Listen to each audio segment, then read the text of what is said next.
La politique, ce n'est pas facile, on va le voir dans ce reportage. Même certains élus sont un petit peu désabusés par la politique. C'est le cas de David Lefebvre, élu un peu par hasard à Friville-Escarbotin en 2008. Il était à l'époque le plus jeune maire de France. Sans étiquette, il revendique son indépendance et raconte son expérience et ses désillusions dans un livre, La politique m'a tué. Loïc Benech, Stanislas Madej et Didier Bern l'ont rencontré. Séance de dédicace en plein marché de Noël. David Lefebvre n'est décidément pas un maire comme les autres. Dans son livre « La politique m'a tué », il se dévoile à travers ses 8 premières années en tant qu'élu. C'est une forme de mise à nu, l'écriture, surtout qu'il y a une partie autobiographique. Donc voilà, je suis quelqu'un plutôt de pudique et c'est pas forcément évident et naturel pour moi que d'aller écrire sur ma vie, sur ce que j'ai ressenti, sur ce que j'ai vécu. En même temps, c'était une expérience très enrichissante. Et je pense aussi que ça a été un peu salvateur même. Je n'étais pas l'animal politique que certains auraient aimé que je sois, toujours en train de faire de grands gestes et de distribuer bises et poignées de main à tous ceux qu'ils croisent. Ma pudeur et ma timidité me l'interdisent. J'aurais personnellement horreur qu'un politique me saute dans les bras pour me dire bonjour alors qu'il ne me connaît pas. Ce livre nous plonge dans les coulisses de la vie politique locale. Au Conseil général de la Somme, par exemple, où il a été élu de 2011 à 2015, David Lefebvre relate notamment avec amertume son expérience de la politique partisane.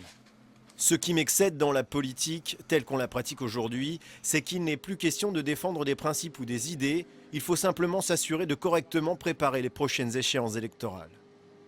Je suis une forme d'erreur de la politique. Je n'aurais jamais dû être élu en 2008. Et effectivement, quand je suis arrivé, j'étais naïf, j'étais aussi un poil idéaliste. J'avais le sentiment que les choses pouvaient changer très facilement et très rapidement. Et on s'aperçoit finalement que faire évoluer les mentalités, c'est difficile, c'est long. À tel point qu'il affirme que cet engagement politique l'a en partie tué. Mais il tient à partager sa vision du monde de demain, une démocratie participative.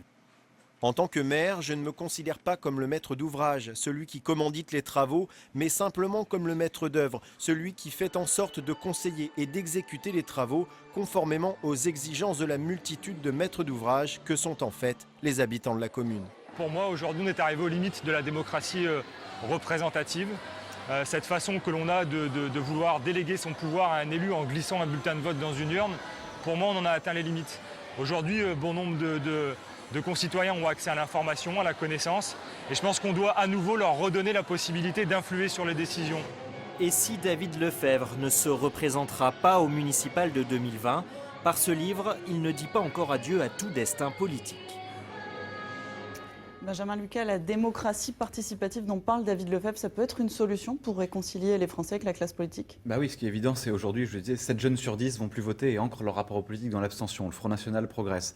Les citoyens ne croient plus dans l'action politique. Donc on a besoin de remettre de la sincérité dans l'engagement. On a besoin aussi de redonner du pouvoir aux citoyens. Mais je pense que l'une des façons de lui en redonner le plus, c'est de démontrer que quand ils votent, ça sert à quelque chose. Et donc d'abord, c'est bête, mais de tenir ses engagements, de faire ce pourquoi on a été élu. Parce que et notamment... jusqu'ici, c'était pas fait ? Jusqu'ici, malheureusement, trop souvent, notamment là, nous, depuis que nous avons gagné en 2012, il y a eu un certain nombre d'engagements qui n'ont pas été tenus. Je pense au droit de vote des étrangers, je pense qu'on avait dit que l'adversaire c'était le monde de la finance et que malheureusement on n'a pas été assez fort dans cette confrontation-là. Donc ça, ce sera un moyen aussi de redonner du poids aux politiques. Et par exemple, là où j'ai peut-être un désaccord, même si beaucoup de choses vraies étaient dites, c'est pas la politique partisane qui tue ça, c'est justement le fait qu'il n'y ait plus de politique partisane. C'est justement le fait peut-être que trop souvent on a le sentiment que la gauche et la droite font la même chose et qu'il n'y a que des différences de posture. Or, il y a des vraies différences dans les idées et dans la façon de faire de la politique entre des camps opposés. Et ce sera aussi là, un moyen de restaurer la confiance entre les citoyens et les politiques. Merci beaucoup, Benjamin Lucas, d'avoir été notre invité. Je rappelle que vous avez été élu hier président national du mouvement des jeunes socialistes.